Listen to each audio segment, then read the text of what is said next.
Ok. Buenas, hermanitos. Estamos aí nossa primeira live da semana. No Esquenta para imersão na ciência e filosofia da meditação. Então, são 5 lives de hoje a sexta-feira, tá? Para quem tá... Sempre vou falar isso aí, né? Quem tá no Instagram, se quiser assistir ao vivo com a gente aqui, e aí depois eu vou abrir para perguntas aqui no Zoom, vocês não vão conseguir aqui no Instagram. Então, se quiser, o link para entrar aqui tá no Stories.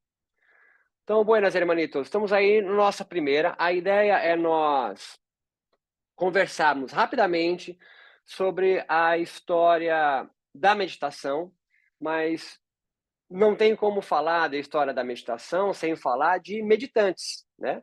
Que são as pessoas que vão construir suas tradições, suas linhagens, suas escolas, vão trocar, manter e inventar bem simbólicos a gramática e a estética da meditação, como, por exemplo, hoje, acreditar que o estresse vai ser eliminado em quem medita, né? Do ponto de vista da biologia, isso é um delírio, né? Porque o estresse não tem como ser eliminado, né? O estresse não é nem uma doença, né? O estresse é um estado altamente benéfico para a vida humana. Sem estresse, você morreria. Só que na contemporaneidade, na modernidade, o estresse no campo da meditação veio ganhando nova gramática, nova significação. O signo é o mesmo da biologia, né? Estresse. Mas a sua significação, ela pertence a um outro campo, um campo mítico. E é disso que eu quero dar uma pincelada hoje com vocês sobre meditação, como ela foi se transformando, né? E como também, na cabeça de cada um de nós, se sai do pressuposto que há uma linha ascendente evolutiva, né? A gente às vezes esquece que o câncer também evolui, que há uma meditação primitiva, aborígene, Mircea Eliade vai chamar até de erótica, né? Porque há meditações em cultos orgiásticos, e aí ela vai adquirindo, hoje, né, algo puro, imaculado, né, próximo da ciência. Olha quão iluminista isso é. Então, a divisão clássica para pensar a história da meditação e dos meditantes, ela se divide num período antigo, selvagem, erótico, outro nome que se dá é aborígene. É um tipo de meditante e as suas meditações menores, populares. Ela é constituída classicamente pela academia e pelos meditantes que dominam o campo, como antiga. Alguns vão achar até pré-védica, né? Ou anterior à captura do aparelho do estado védico. E perceba, isso não tem nenhuma conotação moral. Isso é um fato. Há uma meditação, então, Beto, há meditantes, então, Beto, que viviam de forma plural, mas que foram aos poucos sendo dominados por uma outra gramática, uma outra estética, uma outra religião, uma outra economia libidinal? Total. É essa que nós somos herdeiros até hoje. Tanto que você deve ter o Yoga Sutra em casa. Um texto considerado clássico, que define o que é meditação, define os objetivos, tem os 10 mandamentos, né? Que é os yamas e niyamas, por exemplo. É ali que vai se desenvolvendo um tipo de yoga que é um tipo de meditar que é bem característico ainda hoje. Porque, entenda, como nos livros de história classificam a Idade Média na Europa como época das trevas, e qual o período histórico que vem depois da Idade Média? Iluminismo, né? Com Descartes, com a ciência. Então, entenda, quem escreveu a história quem deu o um nome para eles mesmos foram os obscuros da Idade Média? Não, foi que veio depois. Então, a história é contada por quem ganha. E os meditantes anteriores à captura do Estado Védico perderam. E não é esse o mérito que nós vamos entrar aqui hoje. Mas que existiam meditantes e meditadores e meditações anteriores. Por exemplo, meditação jainista, meditantes tantricas, meditantes budistas. E dentro do budismo, abre um leque, né? Porque Zen, Mahayana, Theravada, hoje Terra Pura. Não há um consenso em nenhum desses. Esse é o primeiro degrau, tá? Não há nenhum consenso do que é meditar. Não há nenhum consenso de qual a meditação é certa e outra é errada. Isso é uma invenção e que se torna uma definição, uma estética, uma ética dominante como certa. É isso. Trazendo isso para o nosso campo brasileiro, é pensar nas macumbarias e encantarias e o padre que tem a paróquia no seu bairro. É a benzedeira da rua. A benzedeira da rua, se passar o censo, ela fala que é católica. Mas o padre não a reconhece com o que ela faz e arruda. Mas ela usa uma estética até próxima do cristianismo, não é? Reza o Pai Nosso, Ave Maria, Salve Rainha, mas ela mistura, né, com o ritmo, por exemplo, da pagelança. O que eu estou tentando trazer aqui, que é um período da história de meditantes, de meditações, não é que se perdeu, mas ele foi considerado menor, mestiço, e um outro se coloca, então, como dominante. E nós estamos aí num espectro sul-asiático, não é nem Índia, né? É Paquistão, Nepal, há um campo, uma cartografia. Há um outro período, então, que esse sim considerado, então, clássico, nessa divisão clássica, que é quando, pela primeira vez, um meditante da cultura dominante védica, ou hinduísta, se você preferir, chamado Patanjali, vai sistematizar e pegar essa pluralidade de potenciais meditativos e meditantes e condensa num darshana, numa perspectiva, num ponto de vista, num olhar que se torna dominante, porque é a cultura dominante. Ah, não entendi. Bom, só se você for sueca, né? Um alemão, para não entender o que é ser colonizado por um outro tipo de pensamento. A pluralidade que existia no que hoje é Brasil em 1200 foi sendo reduzida a uma única língua, não é? Ao português. Há um único livro que é perfeito em si mesmo, que é a Bíblia, e todas as outras são o quê? Menores, né? Elas são, então, próximas da magia, né? Da feitiçaria. E é por aí que eu vou, hein? E o outro é próximo da religião. A religião é superior, não é? Esse segundo período, então, clássico, ou Darshana, de como se deve meditar, um ponto de vista. Mais do que um período histórico, ele é uma invenção moderna. Dá uma respiradinha. Ele está lá no século II a.C., século V a.C., junto com o Bhagavad Gita, por exemplo. Mas ele vai ser, Joana Nanchini, considerado clássico no final do século XIX. A história é contada por quem ganha. Você latino-americano, que não é nem descendente da cultura greco-romana, não sei se você entende, né? Você não vem de Platão e Aristóteles, né? Você vem de caboclo, você vem de africano em diáspora, escravizado, né? Não sei se isso é claro para você, né? Você não é descendente da cultura greco-romana. Vai sendo, então, suplantado por um tipo de meditar que hoje, que na modernidade, vai ser escolhido dentre uma miríade de possibilidades como o certo. E por que isso, Diego Cantu? Porque essa forma de meditar que esse cara chamado Patanjali, essa cultura, sistematizou lá no século V, século II a.C., se aproxima da forma de se pensar a espiritualidade do colonizador da Índia, né? Que é a Inglaterra. Você entende?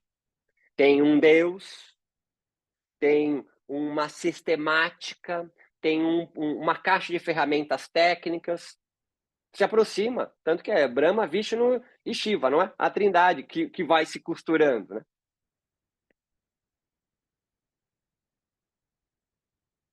Mas hoje em dia vem crescendo, que já existia lá o Yoga Sikh, que é com Kundalini Yoga, por exemplo, a meditação jainista, que vem ganhando uma nova característica, né? E tem uma nova estratégia também de alcançar. Todo mundo me ouve bem aí? Beleza? Há um outro período, então, dessa estrutura clássica, que eu vou tentar quebrar, que é o pré-moderno, ou o yoga, ou o meditar medieval, né? Ou pré-capitalista. É um tipo de meditação anterior à chegada da Companhia das Índias Orientais, lá no continente, na cartografia sul-asiática. Para quem é do yoga, são aqueles textos clássicos, né, que tem no período medieval, Hatha Yoga Pradipika, o Geranda Samhita, Shiva Samhita, desencana desses nomes. Mas tem alguns textos que promovem e que divulgam o que na modernidade a gente vai chamar de técnicas do yoga, as técnicas de meditar. Então, Milena Cláudio entende quando eu falo, vamos meditar. O que ela entende? Perna cruzada, as mãos no joelho, com um mudra específico, olho fechado e coluna reta. Essa estética é uma invenção. Ah, tem outras, Beto? Tem outras, óbvio que tem. Dá para meditar dançando, não dá? Certo? Mas essa foi escolhida. Essa foi a escolhida. Não vou entrar no mérito de porquê, mas ela foi escolhida. A grande questão que eu quero puxar com vocês desde já é: você foi escolhida, certo? Todo o seu imaginário do que é meditar é uma construção social da realidade. E você está absolutamente alienada, achando que medita para acabar a alienação, mas está se alienando da própria instituição meditativa que te capturou. E aí Romélia pode perguntar, mas qual que me capturou? Então você não... É isso que é interessante. Há mais uma camada, você não sabe nem qual te capturou ainda. Por que você medita sentado com a perna cruzada? Sei lá, de repente fazendo OM, ou imaginando dopamina, serotoninas, melatoninas, né? Inundando o seu corpo. Por que você pensa, talvez, meditação como com uma gramática neurocientífica? Tá entendendo? Isso é importante. Por que a tua gramática não é budista? Por que a tua gramática em meditar não é Sikh? Isso é algo interessantíssimo de você pensar. Porque para você meditar está intimamente ligado a diminuir os pensamentos. Isso é outra coisa curiosíssima, né? Meditar como diminuir pensamento em busca de acabar com a ignorância. Você percebe que é uma contradição? Eu vou diminuir meu pensamento para melhorar a minha capacidade de discernimento do mundo. É contraditório, né? Porque, como assim? Há um terceiro período, então, considerado moderno da meditação. E aí são todos os gurus, todos os mestres, os iluminados que você talvez conheça de nome já. O que eu falei até agora, talvez você nem conheça. Mas Shivananda, Yogananda, Kuvalayananda, Iyengar, esses meditantes Osho modernos, nascem num caldeirão que vai culminar com a independência da Índia em 1947. Então, há um tipo de meditar, Beto, que foi sendo desenvolvido justamente num período de renascença indiana, que onde tem um movimento nacionalista muito forte, porque eles usam a meditação e yoga, os indianos nacionalistas, que visam a sua independência do jugo colonial britânico, com a meditação. É a bandeira deles nacionalista. Tanto que talvez algum de nós aqui tenha tatuado no corpo, tenha quadros em casa de signos indianos. Talvez você tenha na sua chala de meditação algum nome em sânscrito, né? Você tenha talvez a Shiva tatuada no seu corpo. Você tem o Om na mão. Isso foi uma estratégia de mostrar, de expandir, de transplantar, de transnacionalizar uma das principais práticas que significam, representam a cultura indiana para o mundo. Você conhece mais Gandhi do que Fanon. Você conhece mais Gandhi do que Antônio Conselheiro, sei lá. Capaz de ter lido a Gita e não ler Os Sertões de Euclides da Cunha. Achou chato ele. Então você, latino-americana, parece conhecer mais de um outro lugar, mas tem plena certeza que assim você vai se autoconhecer. Você percebe outra contradição? Eu quero me autoconhecer com a meditação, mas eu preciso me livrar de quem eu sou e imitar um Brahmani. Olha que delírio. Não, mas Beto, mas aí a meditação, eu não vou me inspirar lá, a aula de amanhã. Não, você vai se inspirar, mas você não precisa ser cosplay, certo? De Parvati. Tem bastante Maria Padilha aqui entre nós. Meditação, então, é um atributo, uma construção humana. Há uma geografia específica onde se produziu muitos especialistas em meditação que se venderam melhor do que pretos velhos, caboclos e pajés.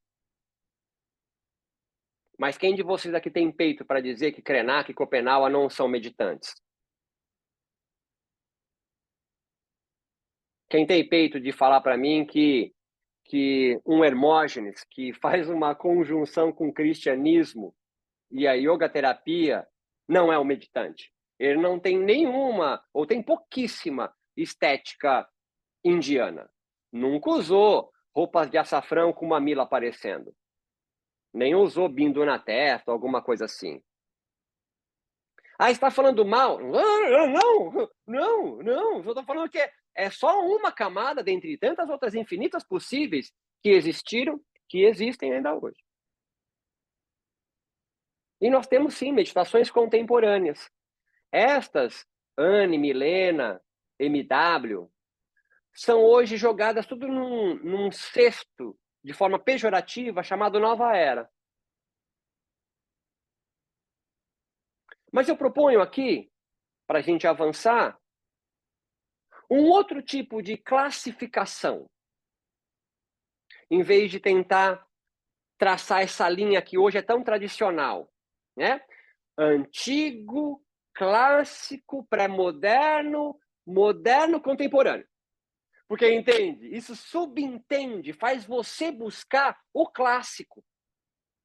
Para você, o moderno, se perdeu no contato com a sociedade motherfucker ocidental capitalista, essa é a tua construção. A tua subjetividade está comprada. Já plantaram um triplex em você. Ah, mas não tem, Beto? Porra, claro que tem. Mas também teve em qualquer outro período. Em qualquer outro período. Gente, problemas e angústias, meditantes passaram e vão passar em qualquer período. Sempre prometendo a plenitude, bem-estar e o fim da angústia. Isso não vai acontecer, gente. Sorry. O mundo é foda. Como diz o Swami, Capitão Nascimento.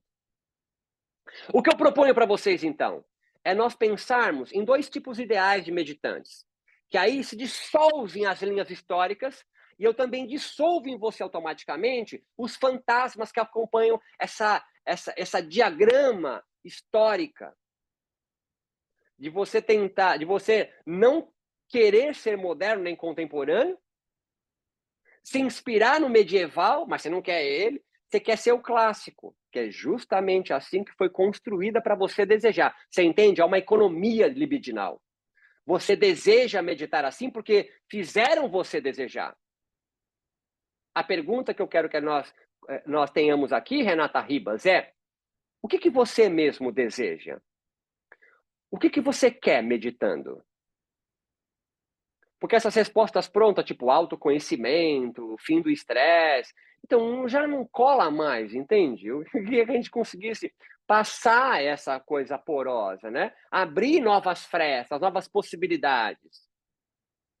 Então eu coloco dois tipos ideais de yogis, que são os yogis que eu chamo de mokshianos e yogis siddhizeiros. Moksha é uma palavra em sânscrito que vem com essa cultura védica, que significa popularmente a iluminação, é o nirvana. É esse estado imaginário, ideal, que um dia você vai parar de sofrer. Então você medita para alcançar esse estado final. Para você, por exemplo, Dalai Lama alcançou esse estado. Tipo Monja Coen. Não estou desmerecendo, mas você tem esse ideal, esse delírio. Você pergunta para eles, eles não falam que estão. Mas você tem esse delírio. Há sempre alguém superior a você, tá ligado? A cenourinha, você nunca chega porque ela está amarrada. Então te cria um vazio gigante no peito, você entra numa dívida infinita, buscando o que você nunca vai encontrar, que não está nem na América Latina. E olha que interessante, Joana Nikini, talvez você sinta falta de aprender sânscrito, fazer um curso de Vedanta, eu não fui na Índia ainda, eu preciso fazer um curso de Vipassana, eu estou na minha 4ª formação de yoga, e não completa, porque não vai completar. A estratégia é essa, tio. Nossa, você fala muito rápido, você é rajásico. É que eu fujo da personagem que criaram para você do que é ser um meditador. É isso que eu estou fugindo. É só isso.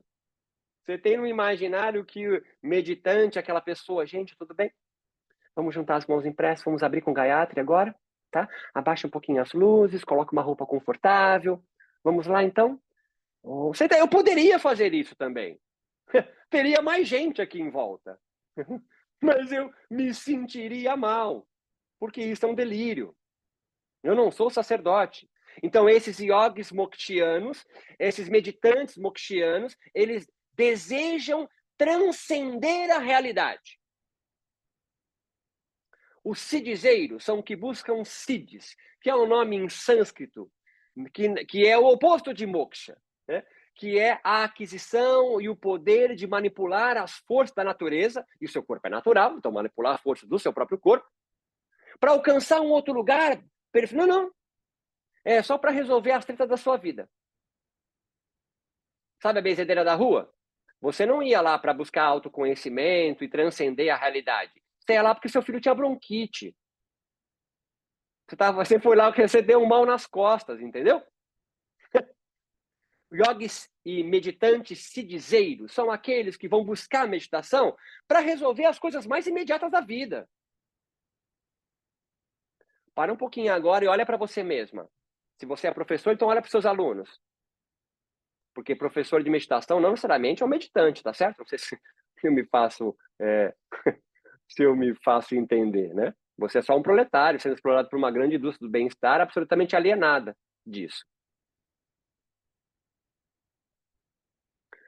O meditante siddhizeiro, então, é aquele que não vai buscar esse ideal imaginário, esse fantasma, que é o fim do sofrimento. Ele vai buscar resolver questões do seu dia a dia. Por exemplo, você provavelmente medita porque está com ansiedade, você foi para a meditação porque você está com burnout, estresse crônico, né? Teu olho fica tremendo, né? Você treme, né? Você talvez foi para aumentar sua criatividade. Eu não estou desdenhando disso. Mas você foi buscar meditação porque teu psicólogo indicou, né? Você foi buscar a meditação como um aliado, não como um caminho para o saber. Você percebe como é diferente? O yoga, o meditante que eu estou chamando de mokshiano, esse meditante que busca a iluminação, ele quase nem existe hoje. Se você é professor ou professora, qual aluno que vai se matricular na tua aula e falar, qual é o teu objetivo? É eu encontrar o nirvana. Você me ajuda?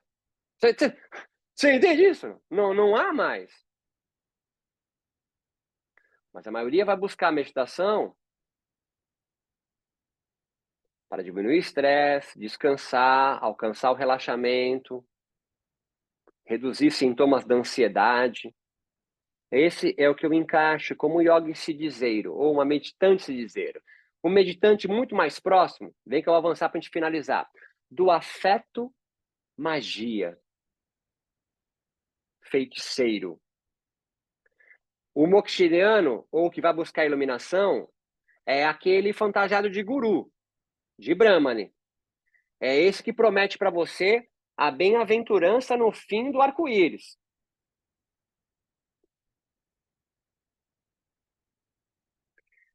Este primeiro, ele vai convencer você que dá para transcender a realidade. Que há um lugar onde Romélia vai chegar, que o sofrimento dela vai sumir. São os padres, eles estão próximo do afeto da meditação da religião. É o clero. E os outros estão mais próximos a uma forma de meditar da benzedeira da rua. Então, em vez de nós pensarmos uma linha histórica, ascendente, evolutiva, Pensemos nos tipos que transitam na realidade. E eu não quero que você acredite em mim. Pare um pouquinho depois dessa nosso encontro aqui e dá uma observada no campo onde você transita em meditação. Você vai identificar rapidamente aqueles que eu estou chamando de mokshianos, aqueles mais próximos dos afetos teológicos, dogmáticos, perfeitos em si mesmos. Eles orbitam em torno de uma igreja, orbitam em torno de um livro sagrado. Um livro sagrado perfeito em si mesmo, gente, é dogma. Tá? O nome disso é dogma. Ele não se modifica. Tá? Tenta mudar um das quatro nove verdades do budismo. Vê se tu consegue. Na próxima aula do Vedanta, levanta a mão e fala: esse sutra eu acho que não tem nada a ver, hein? Levanta a mão e faz isso, para você ver o quanto próximo tá da religião e do dogma. Isso é um mal, Beto? Isso não é um mal, só quero que você acorde para onde você está indo. Quais são os afetos que te mobilizam dentro da meditação. E o outro, Beto? O outro, gente, é o que você vive. A magia. E a magia não pensa pensamento mágico, tipo Karl Popper, né? É reativar isso. O feiticeiro, a feiticeira, a bruxa, vocês foram queimadas, sabe disso, né, na Idade Média. E olha como é difícil eu falar que vocês, meditantes, têm próximos do afeto feitiçaria. Olha como é difícil. Vocês vão até embora, vocês falam o sinal da cruz. Vocês cantam o Gayatri para mim. Isso é interessante. Eles oferecem 3 serviços. De oráculo. Ah, nada a ver. Não, você não tem mapa astral, astrologia védica, você não tem, não. Segundo, encantamentos. Ah, nada a ver, meditação não é encantamento. Não, você medita meia hora para diminuir o estresse. Eu falei para você que o estresse não é algo para ser eliminado, que não dá para eliminar estresse. O que é isso? Você está encantando para alinhar seu chakra ou qualquer outra narrativa. Eu medito para diminuir a ansiedade. Né? Ele não está baseado na ciência exclusivamente. E um terceiro serviço desses yogis sidizeiros, desses meditantes sidizeiros, além de encantamentos, oráculos, terapia e cura. Você percebe, Ana Costa, que a grande massa de meditações hoje, de meditantes e de professores de meditação, orbitam nesse campo que eu chamo de sidizeiro. Ou algum de vocês aqui viraram, se transformaram em professores de meditação, ou foram buscar a meditação para se prostrar a um líder carismático. São raros. São raros. A grande maioria das pessoas que meditam hoje vão buscar as práticas meditativas, nessa pluralidade que existe, para um desses 3 serviços. A maioria, terapia e cura. Encantamentos também acontece muito, né? Eu medito todo dia porque eu me sinto melhor. Sei lá, qual que é a gramática que você utiliza. Eu medito porque eu busco bem-estar. Eu não sei o nome que você usa para isso. E esse conjunto de letrinhas é irrelevante. Porque a meditação te faz sentir bem. E você não sabe muito bem por quê. Ah, não, Beto, eu sei. É porque libera serotonina, dopamina, porque ativa o córtex pré-frontal, o giro cingulado, põe um tálamo para dormir. Você bombou no 3º colegial na aula disso. E hoje você acha que você é neurocientista. Isso é muito interessante. Você não entendeu física quântica no 2º colegial. E aí você acha que você vai encontrar uma homeostase quântica. Você está desdenhando isso, Beto? Não, estou tentando te mostrar que isso é um campo mítico. Não é da ciência. Não é porque a ciência estudou algumas práticas meditativas que ela transforma por pura magia e feitiço aquela prática em científica. Vou repetir. Não é porque uma prática meditativa foi estudada na ciência e produziram um paper sobre isso que aquela prática se transformou em científica, gente. Se eu estudar as orações muçulmanas e os seus muçulmanos comparado com cristãos, eu vou perceber que o músculo posterior da coxa de muçulmanos é mais forte e flexível do que cristãos, porque eles se prostam em balaça, né? Agachados em direção à Meca 5 vezes por dia. E o cristão talvez 1 ou 2 vezes por semana, agachado. Isso faz com que a prática muçulmana do Islã seja superior à do cristão porque trabalha mais os músculos posteriores da coxa? Não! Mas na meditação vocês adoram quando tem algum paper publicado sobre isso. Sabe por quê? Porque o campo mítico que está organizando hoje, modernamente, os meditantes, é a gramática da ciência. Essa é a estratégia que se utiliza. Essa é a malandragem. Para vocês que estão aqui no Instagram, se vocês quiserem, o link está no Story. Você vem para cá agora para o Zoom, que eu vou abrir para perguntas para a galera. Fechou? Forte abraço, gente, para vocês. Muito obrigado. E vocês aqui, meus queridos, abro para vocês para questões, para perguntas.